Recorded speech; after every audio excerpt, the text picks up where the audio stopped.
me just double check. Can you see that it's recording? Yes, it has. Right, okay, perfect.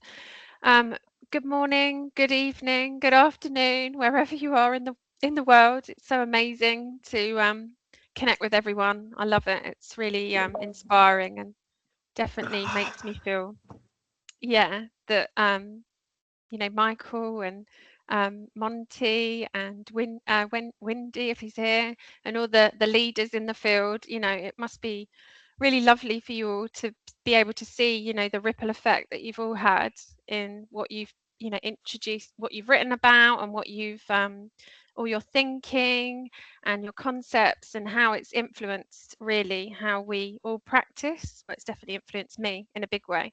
So thank you. Before we start, I'd just like to introduce Pertti, and I hope I get that correct, who I linked in with on LinkedIn. And I was really excited to see the idea that he was using single session in conjunction with open dialogue. I think for me, that's something that's really you know, something that I really value in the work that I do as well. So I was interested to see how you've utilised open dialogue with the single session approach. So Pertti is a family therapist trainer, a former service leader in public mental health, substance use and family services in northern Finland, and a doctoral researcher at the University of, I'm going to get this wrong now, Jyväskylä. You might want to say that better. It's okay. Yeah, it's okay. He is the developer of one at a time therapy in Finland and has spent the past decade integrating ideas from single session therapy, open dialogue, and common factors research within public services. His current doctoral research focuses on what makes therapeutic encounters helpful and meaningful. Welcome, Pertti. I'll let you take over. Yeah, thank you. I tried those slides; they were working earlier, but I think I had something problem with them. But now wait a minute. I put them larger. Oh, good. Take your time. It's fine. Yeah. Now it's doing something. Can you see the blank? Yes, dive? we can. Yeah. Thank you. But not the spoken text. No. It's only the slide. Is it okay? It's just blank. Yeah, that's correct. It's okay. It's okay. And now you can see Midnight Sun Film Festival. That slide. It's okay. Yeah. And here cloud. Is it okay also? Oh, thank you, Katie, for the introduction, and I thank for you inviting me to this meeting. I have done a lot of slides and a lot of text, so I hope you are not bored. I must admit that I feel a little bit nervous because I speak Finnish much better than English, so I think in Finnish, but I hope my thinking is not finished yet. Throughout this presentation, I will use some theoretical concepts and unfamiliar terms, but I have tried to keep the slides visually simple. I hope these images will support the conversation and the spirit of open dialogue invite us into a shared process of reflection. Before I begin, this photo that you can see was taken last week at the Midnight Sun Film Festival in Sodankylä, Finnish Lapland. Around midsummer, the sun barely sets here and the nights remain bright. So greetings from bright Lapland in the north of Finland.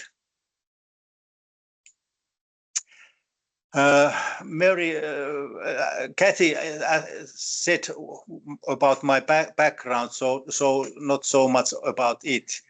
But most of my career I have worked in public mental health and substance use and family services, northern Finland, both as clinician and service leader.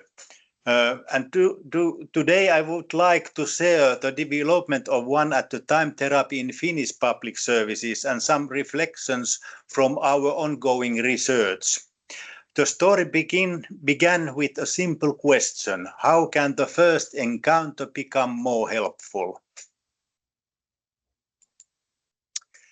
Before describing the project, let me briefly show where it took place. I think these slides were shown first in Bonn about 10 years ago, but they are still okay. We come from Eastern Lapland in northern Finland, close to Arctic Circle. It's shown there. The work began in Kemijärvi. It's the most northern city in Finland, and later expanded to Rovaniemi, which is kind of a capital city in this region. This region is also closely connected to open dialogue tradition, which originated in Western Lapland. We have been fortunate to receive supervision from Jaakko Seikkula and Tomi Bergström, who have both played important role in the development of and research of open dialogue. This is Kemijärvi. It's a small town, about 7,000 inhabitants, surrounded by forests, lakes and fells of Finnish Lapland. Sometimes there was about 16,000 inhabitants, but the industry has been not so many in industrial and other things. So it's now about half what it was about 15 years ago. Distances are long and specialist resources are limited. These local conditions encourage us to rethink access to help and ultimately let us develop käynti kerrallaan terapia, or as you know, single session therapy approach.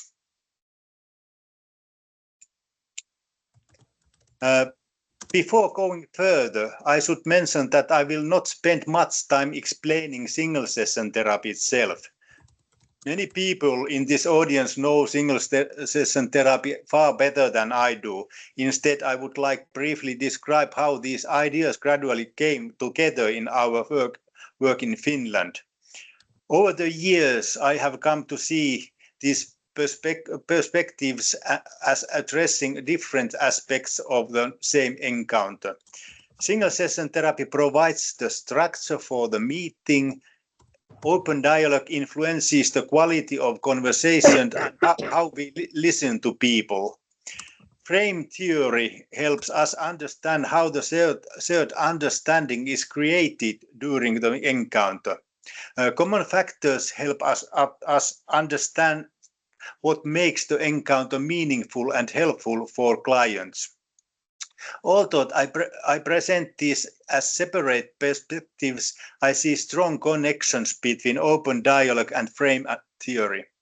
Both are concerned with how people develop and share a shared understanding of their situation. Open dialogue focuses on the dialogical process itself, while frame theory helps us understand how the shared frame gradually emerges through conversation.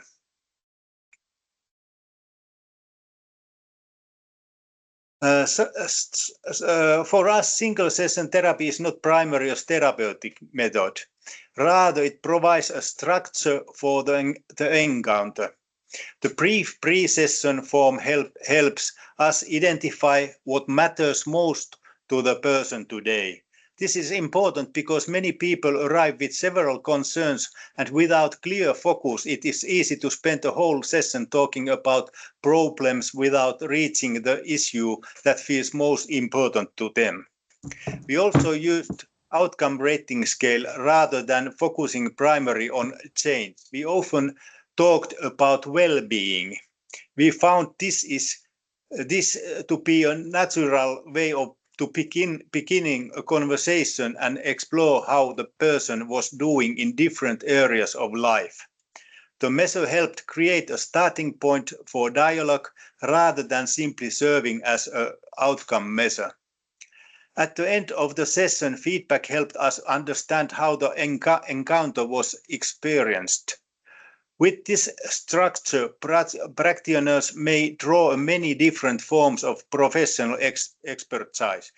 They may use family therapy, cognitive behavior therapy, solution-focused therapy, or approaches, dialogical practices, or other therapeutic traditions. The structure is shared, but the practitioners may work in different ways within it. What matters is not specific technique, but how professional expertise is used to make the current encounter as helpful as possible. As you will see later in this presentation, this combination of structure, dialogue, shared understanding, and professional expertise also influenced the way approaches our research. Can you hear still? Yes, you can. Before describing the approach itself, I would like to briefly place this work in context. What I'm presenting today is not a program that was designed and completed years ago. It has been a learning journey connecting practice, training, and research. The first pilot began in Kemijärvi in 2015, and 2016 one at the time therapy became part of public mental health, substance use, and family service in our region. Over the following years, the work expanded through training, supervision, and service development. More than 500 professionals have participated in the one at a time training programs across Finland. At the same time, we collected research data and tried to understand what makes encounters helpful. Looking back, my own interests gradually changed. Initially, it was interested in whether one session could be enough. Today, I'm more interested in understanding what makes an encounter helpful. The question now lies at the heart of my doctoral research. To understand why we started this work, it is helpful to remember the situation we faced at that time. Like many service systems, we struggled with slow access, growing waiting list, and increasing demand. The first appointment was often used as assessment rather than help. At the same time, we noticed two different problems. Some people could not access support when they needed it. Others remained in service longer than was necessary or helpful. These observations led psychiatrist Kari Valtanen and me to ask a simple question. Could the first encounter itself be sufficient or helpful? Could people receive something meaningful during the first conversation instead of experiencing it merely as a gateway to future treatment? The question eventually became the starting point of one at a time therapy. Rather than starting with theory, we started by looking for practical solutions. In 2015, Kari Valtanen and I traveled to Australia and Canada to learn from services already working with single session therapy and walking counseling. In Melbourne, we were hosted by Jeff Young at the Pertti Center and visited several services, including Alfred Health. We were fortunate to not only to visit these services, but also to participate in discussions with local teams and learn from their everyday practice. I remain grateful to Jeff Young and Paul Demborough, whose generosity and openness helped us understand how these ideas could be adapted to Finnish public services. Later that year, we traveled to Banff, where we presented our work at the International Single Session Therapy Symposium. In Calgary, we had an opportunity to spend time with the walking counseling team and observe their work from within the service. At the same time, we brought with us a strong Finnish influence. Open dialogue already had a long tradition in northern Finland and was an important part of our professional culture. Our question was not whether we could simply import single-session therapy into Finland. The more important question was whether these ideas could be adapted to Finnish public service system. The process began in Kemijärvi, so it was 2015 and expanded further 2016. Looking back, one-at-a-time therapy emerged from the meeting of single-session therapy, open dialogue and realities of Finnish public services. So what does one-at-a-time therapy actually mean in practice? At its core, it's a simple idea. Every encounter matters. Rather than seeing the first session as preparation to future work, we try to make each conversation as useful as possible in its own right. The client defines the topic that feels most important at the moment, and the professional's task is to help explore and move that conversation forward. This represents the different way of thinking about service encounters. Instead of assuming that meaningful help can occur only after a series of appointments, we approached each encounter as potentially sufficient.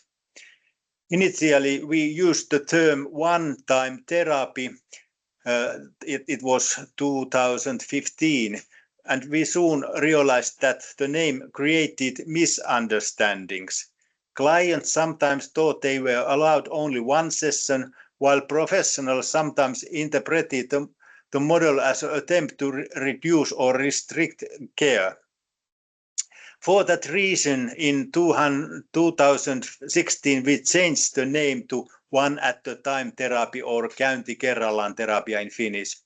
That new name better reflected our intention. Each encounter should be treated as potentially sufficient, while further encounters remain available whenever needed. In this approach, the number of sessions is not the central issue. The quality and the usefulness of the encounter are. To understand one-at-a-time therapy, it's important to understand its roots in single-session therapy. The ideas developed by pioneers such as Mosse Talmon, Michael Hoyt, Jeff Young, Monte Bobele, Arnold Slive, and others had a major influence on our thinking. Many of these people who influence our thinking are actually in this network. What attracted us was not the specific technique or intervention, it was the different way of approaching therapeutic encounters. Traditional services often assume that meaningful change happens gradually across a series of sessions. Single session therapy challenges that assumption by asking a different question. How can this encounter be useful as possible? This shift in perspective was important for us. Instead of focusing primarily on the number of sessions, attention moved to quality and usefulness of the encounter itself. That way, thinking became one of the foundations of later developed into one-at-a-time therapy in Finland. Open dialogue. While single-session therapy influenced how we thought about encounters, open dialogue influenced how those encounters were conducted. Open dialogue already had a strong tradition in northern Finland, and dialogical practice was therefore familiar to us. Kari Valtanen was kind of talking it around the world in Japan, in Australia, and was very one of the developers also in open dialogue. In the central ideas in open dialogue, ideas include presence, reflection, shared, inquiry, and tolerance of uncertainty. Rather than providing ready-made answers, the aim is to create a space where new understanding can emerge through dialogue. Reflection became particularly important for us. We often work in pairs, and a reflective conversation became a visible part of the encounter itself. Clients could listen to these reflections and decide for themselves what felt useful and meaningful. Later, I also became interested in Irving Goffman's frame analysis. Sometimes change begins when people start to see their situation differently. In that sense, therapeutic conversations are not only about solving problems, they are also about creating new ways of understanding them. The third influence came from research on common factors. The work of Bruce Wambold and Wolfgang Flückiger and many others helped us understand that outcomes cannot be explained by methods alone. Research consistently highlights the importance of relationship, hope, expectations, and collaboration. This was particularly relevant in the one-at-a-time therapy because many clients attended only one or few sessions.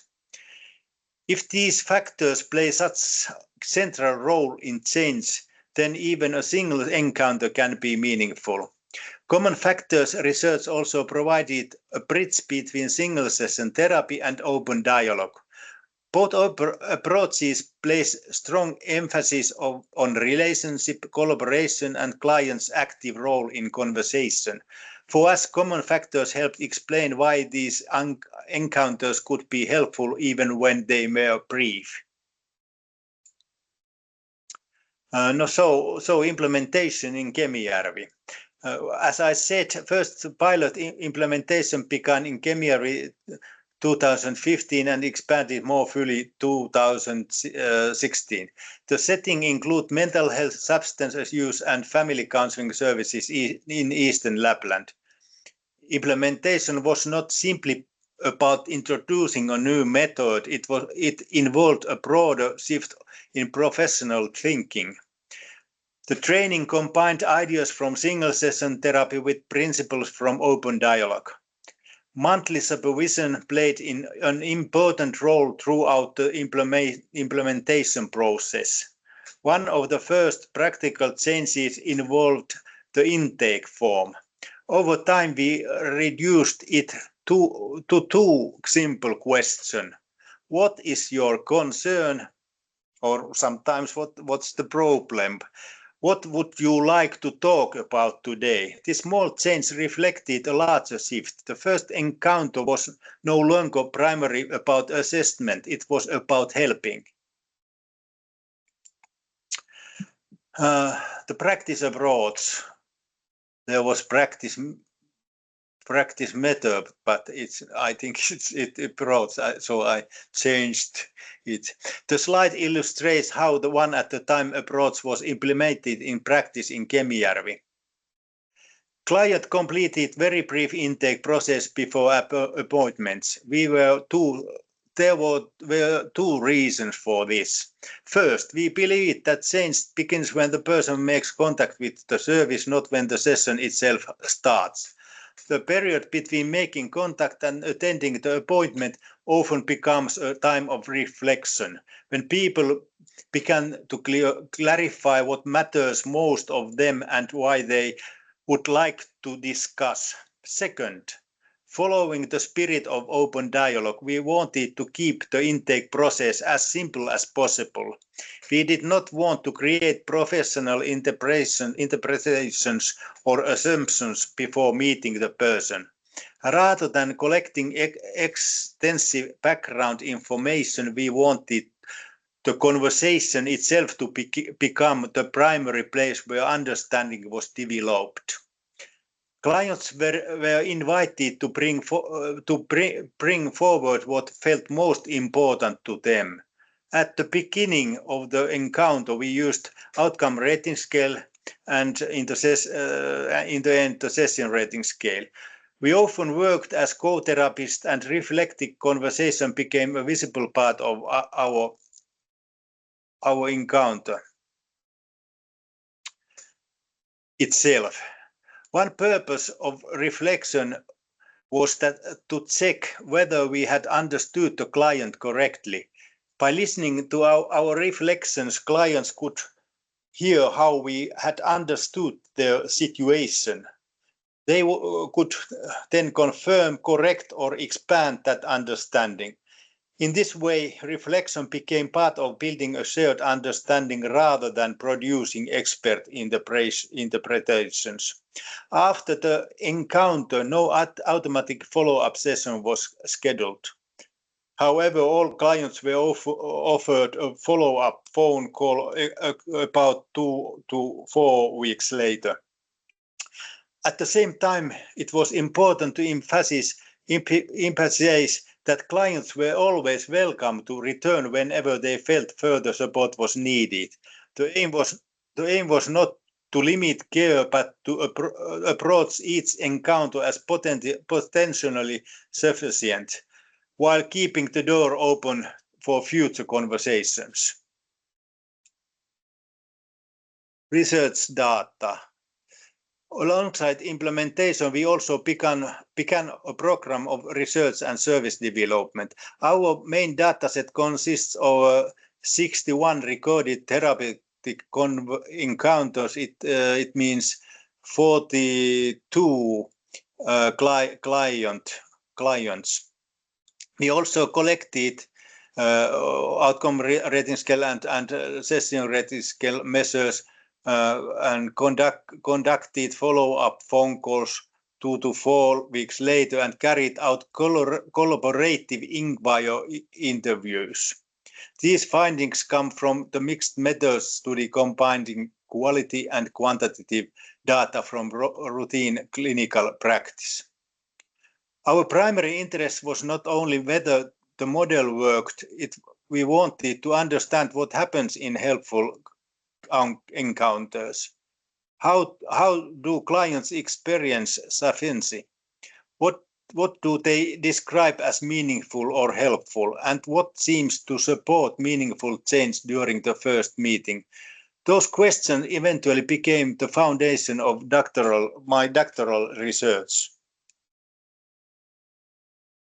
The follow-up data revealed several interesting findings. Most clients used relatively few sessions.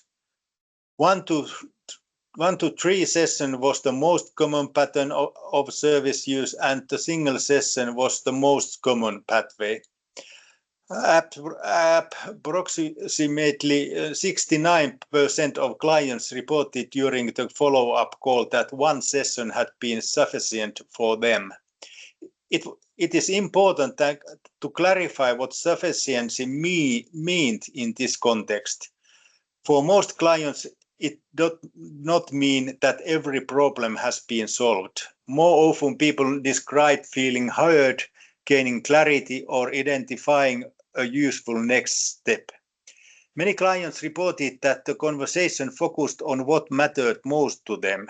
From the practitioner's perspective, one of the most significant changes was the shift from diagnosis to dialogue. We also observed something unexpected. Initially, many practitioners wondered whether something might be lost if more clients attended only one session.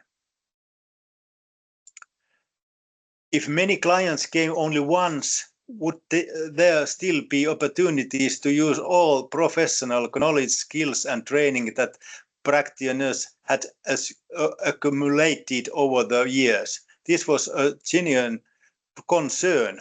Our experience, however, suggested the opposite. We gradually realized that the first encounter often required more professional competence, not less.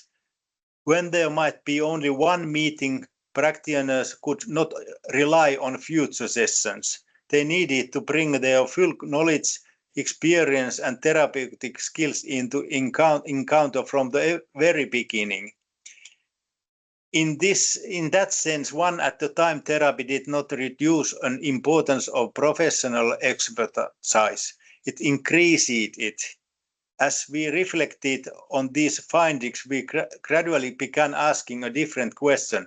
What is about these encounters that made them feel helpful and sufficient for the many clients? That question eventually became more important than a number of sessions itself.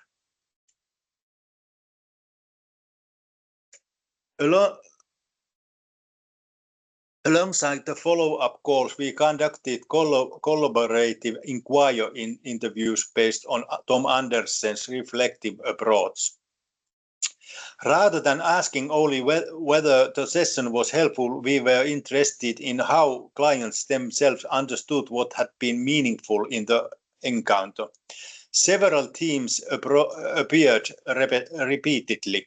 Clients often spoke about feeling genuinely heard. They had the experience of being genuinely heard. Many described gaining a new perspective on their situation or greater clarity about what to do next.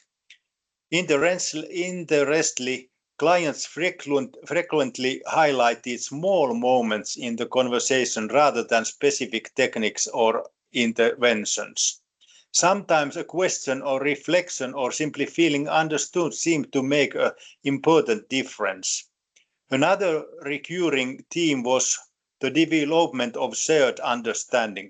What mattered was not the professionals provided explanations, but the meaning was explored. But that meaning was explored together. These findings strengthened our interest in the encounter itself. They also reinforced the idea that helpfulness is often created through dialogue, relationship, and collaboration rather than through specific methods alone. What did we learn? As we reflected the findings, several important lessons gradually emerged. The first was that sufficiency did not appear to be a primary matter of time or number of sessions. Instead, it seemed to be related to whether people experienced that encounter as genuinely helpful. This led us to look more closely at what was actually happening with this conversation. One observation became particularly important. Clients were invited to define the focus of the meeting themselves. This may sound like small change, but it often changes the conversation in important ways. Many practitioners will recognize the familiar situation. Sometimes the issue that matters most emerges only at the very end of the meeting. Our impression was that this happened less often when clients were invited from the beginning to define what they wanted to talk about. Over time, we noticed that conversation more often focused on what clients themselves considered most important. The issue that mattered most was more likely to be discussed during the first meeting.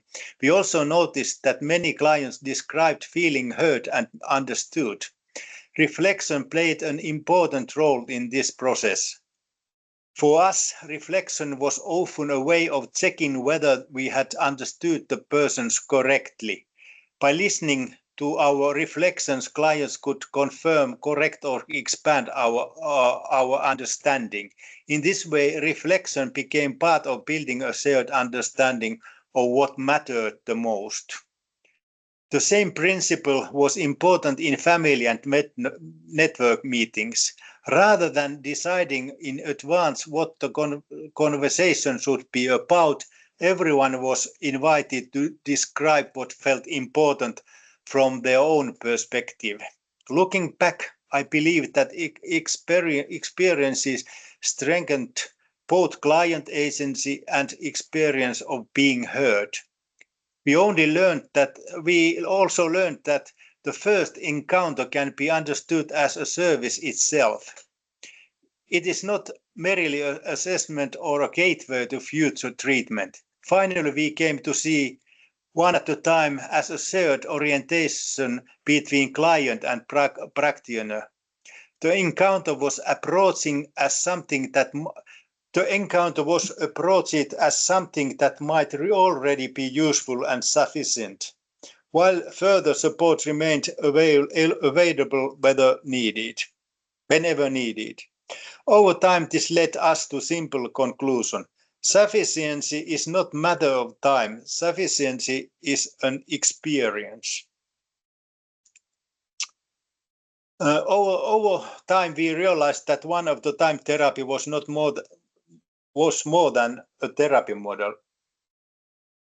The same principles could be applied across many different settings, which gradually led us from talking about one at a time therapy to one at a time practice and eventually one at a time thinking. The focus was no longer only therapy, but how encounters are organized and how client agency can be supported across services. Since 2017, more than 500 professionals have participated in one at a time training programs in different parts of Finland. The approach has been implemented in several regions and service systems, including frontline mental health and substance use services, as well as services for children, young people, and families. One interesting example comes from South Ostrobothnia, it means in the middle of Finland, where all new clients in child, adolescent, and family services are now received according to one at a time principles. This does not mean that everyone receives only one session. It means that every first encounter is approached as potentially sufficient, while further support remains available whenever needed. Research alone does not... Sorry. Vähän too fast. Hetkonen, mä katson mihin I jumped.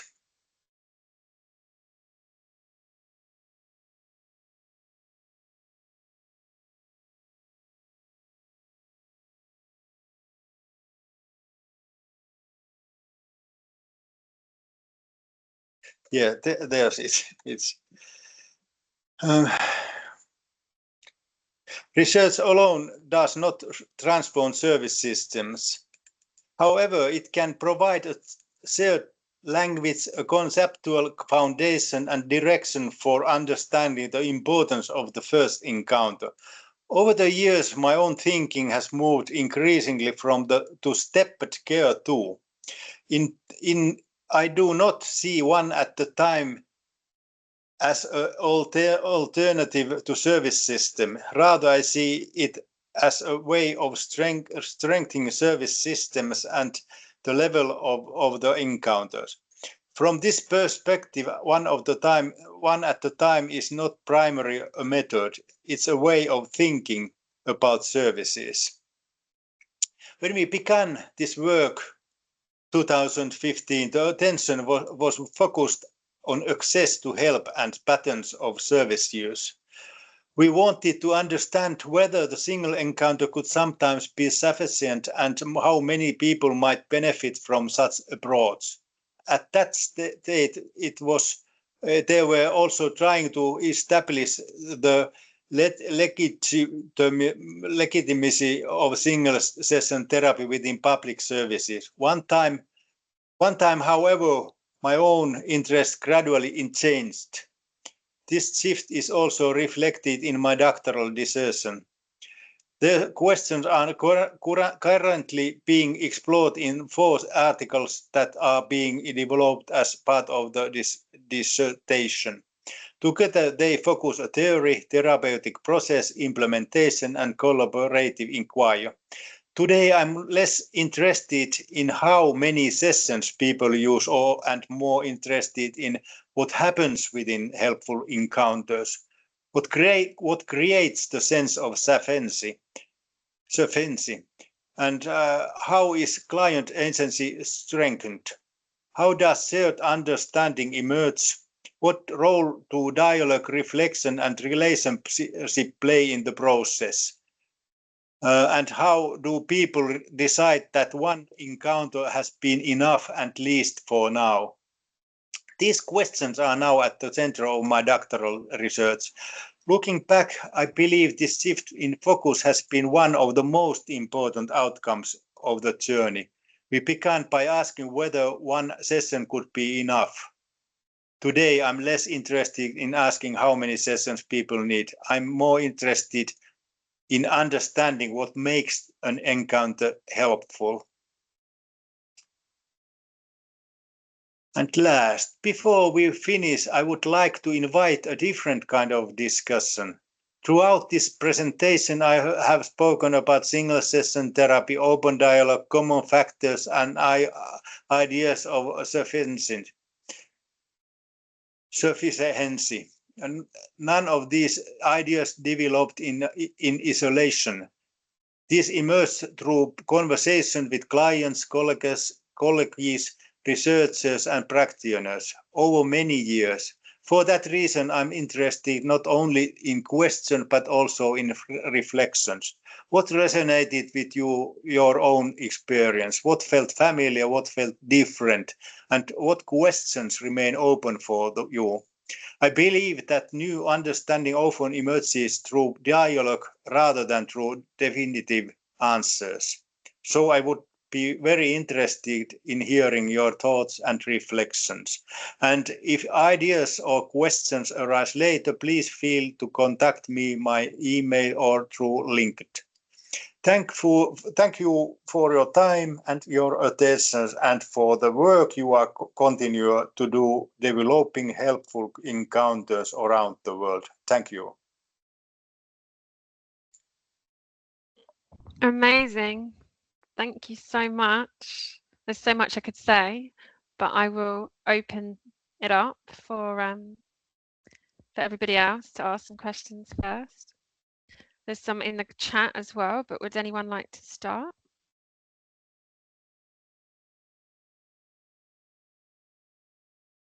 Anne-Marie, I think you had a couple of questions. So did Eva.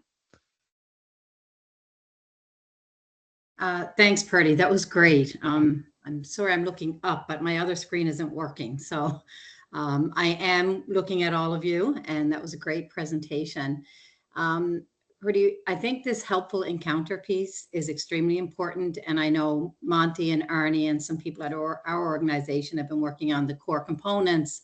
What makes a single session effective or a one-time encounter effective? So I think your contribution here is really, really helpful and has made me think of a couple of things. But I had a question about, you've started your research. It sounds like you have some data, and I'm wondering if that's available. I think that that's really important. And I was really interested in hearing about the integration of open dialogue with single session, because the single session assumptions seem to align very well with open dialogue. So I'll stop there. I'm wondering your thoughts on that. Yeah. What would I say? I think the same. I think they go good together, single session and open dialogue. What was the question? I was thinking, I can't, I'm not. Yeah, I wondered if there was anything, a unique factor of open dialogue, because as I was listening, I was thinking, yes, that's what we believe in one at a time. That's sort of the approach or mindset we think about. But I wondered if I was missing something that you found was uniquely a contribution of open dialogue to the one at a time or single session approach. I don't know if I can answer that, but open dialogue, it meant it was in the structure very important when we were reflection used and things like that, because often clients want to know if they have a kind of chance to survive or things like that. And the reflection part was one of the most valued of people, of clients, and that makes it very. I think people that what I have only a few words, and I think I used them earlier. But this was kind of what was very important was in instructor was that. And also I like Irvin Kaufman's ideas, and I think they also match with that kind of understanding doing with clients, or it's a joint understanding or something like that. Yeah, I think I really like that. I actually took a note on that the idea of seeing things a different way. I think it's not just solution focused, and we get caught with that. A number of clinicians will say, well, this is just solution focused, but I think and hope can come from that for certain. However, I liked Kaufman's work. I agree around meaning making and understanding things differently, seeing things differently. And I think that can certainly happen in one encounter. So I really appreciate that. Thank you. Yeah, I don't know if you know Jaakko Seikkula, who was someone. He's working with me in my research, and he's very open dialogue. He didn't want that we use any kind of form in the beginning, and so that the conversation would be open. But we used that two questions, and I think it was very good, because what's the problem, and what about you want to talk, and they are very minimal form, but it moved the conversation along, because I think clients knew the thing, and I thought that was very brilliant idea in the beginning. We used kind of it was a good form. We like in Pueri Center and I think also Alfred Hospital, like it was longer. There was kind of what's the first problem and the second but we liked this. What's the problem? What's the concern? And what do you want to speak about? And it moved a lot, that conversation.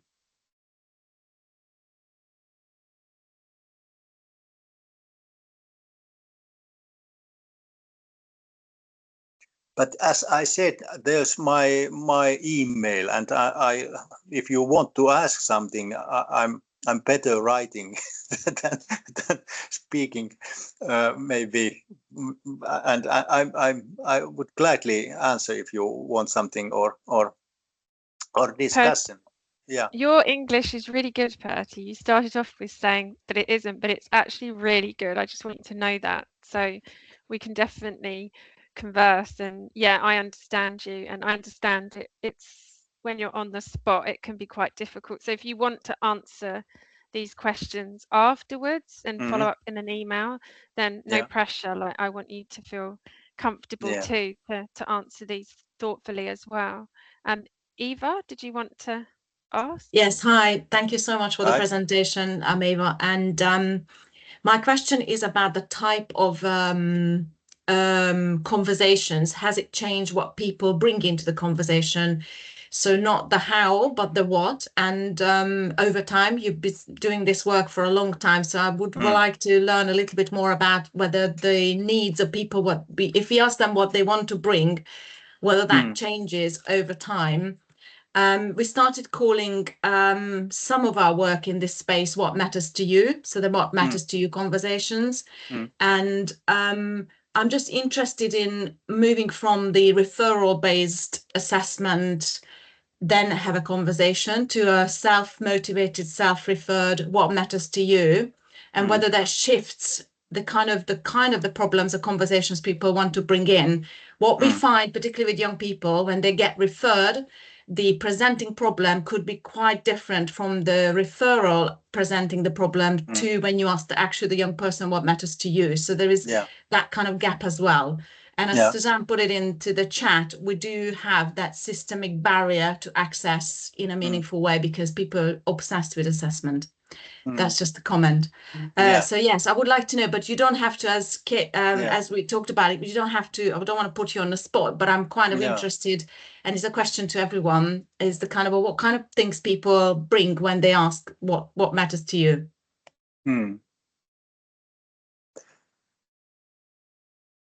This arises one question. I have read a lot of articles of single session. There are many articles nowadays, and there's like this Canistra and Porter and others have spoken about the mindset, which is in the worker's mind, but also clients carry that mindset with them, and so they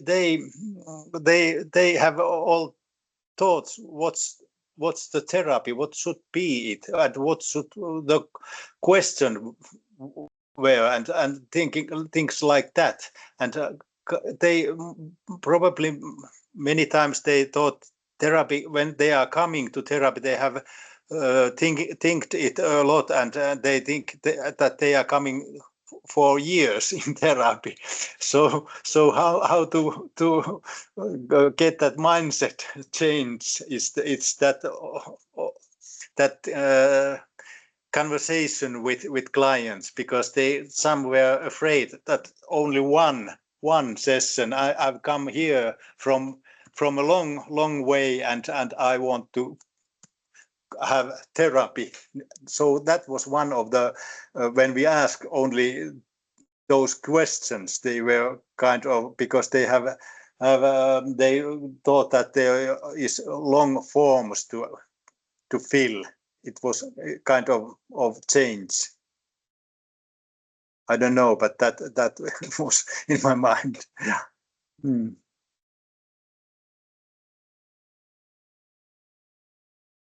Thank you. And I'm just wondering, maybe we could write some of these questions down too, following the session, so that and maybe there might be some more questions that we can share, if that's okay. I know Santi just mentioned about, before he left, was I'm wondering about the ending between SST and open dialogue, and if you found something that perhaps was most impactful in terms of encounter. I can see commonalities. That's from Santi. And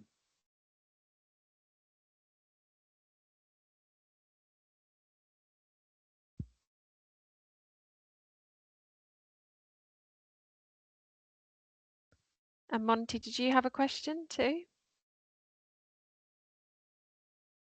Yes, thank you. Thank you, Pertti. That was such an informative presentation, and I have to say, excuse me, I'm so impressed with how the one at a time single session idea has caught on in Finland. That there's just so many places, north and south. I have become intrigued. Excuse me, my voice is not woken up yet this morning. I'm intrigued with how single session therapy gets expressed, it seems to me, in ways that are unique to the cultural context in which it arises. And I'm wondering, what is it about Finnish culture, for instance, or even Lapland, that has shaped the way you're thinking about what you're doing when you're doing single session therapy? And I know that might be a difficult question, because because you're in the culture and you may not even be able to see that. But do you understand the idea that I'm asking about? Yeah.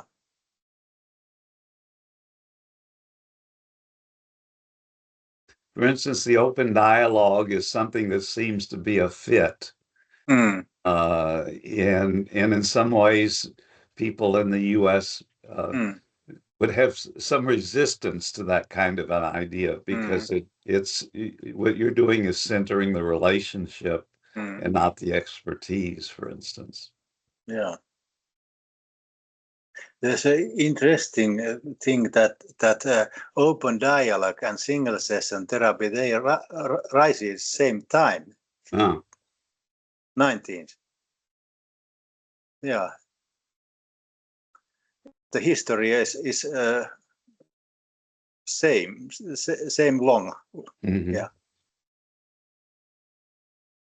I think the services had to change because of things. In Finland there was a big change in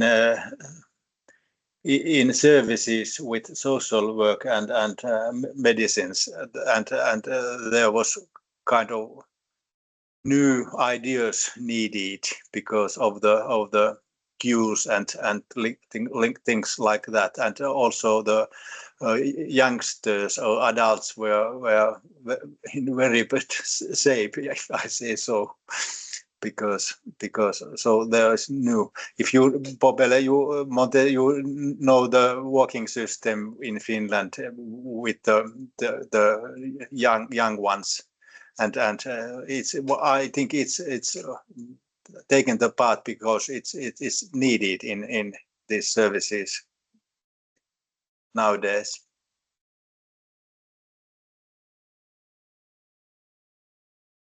Thank you. Thank you. Scott, you come up as Grace though. I'm Grace today. Sorry to be late too. I've been Sorry, I time should check. Is it traveling, Grace so or I don't know Scott? what time zone I'm in or where I'm at, but I'm glad I wonderful presentation. And I just wanted to mention I was in Finland around 2000 and the conversation was really different. It was talking about models. And this is about accessibility and pathways. So it warms my heart to just hear about your work and the ripples and the influence across the country. And so it's just really neat to think back then. Tapio Malinen had brought me into Finland and back then, and we're talking models. And I think this is a really significant shift over those years. So just, wanted to just send my appreciation and gratitude for and kind of, hope you've got all these folks on screen all around you, with you in this hard work. So awesome. Appreciate it. Thank you. Yeah, thank you.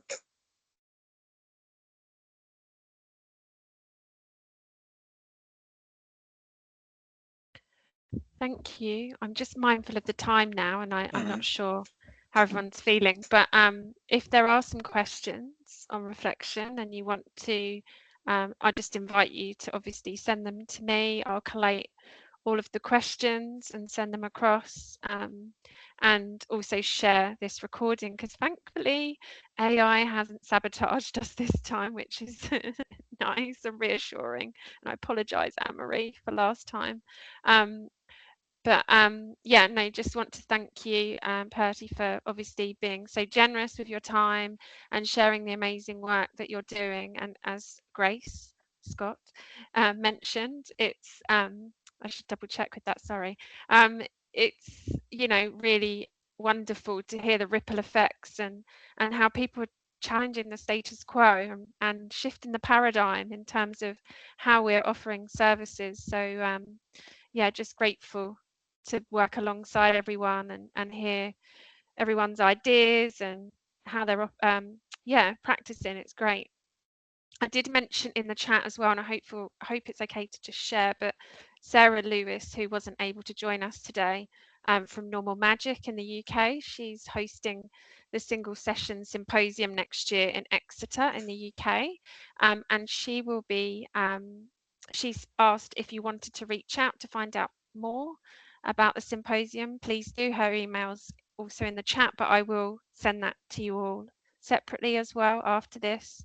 And also Jasmine is hopefully, if it's still okay, Jasmine is going to share her research too, potentially in September, October time. So look forward to hearing from you too, Jasmine.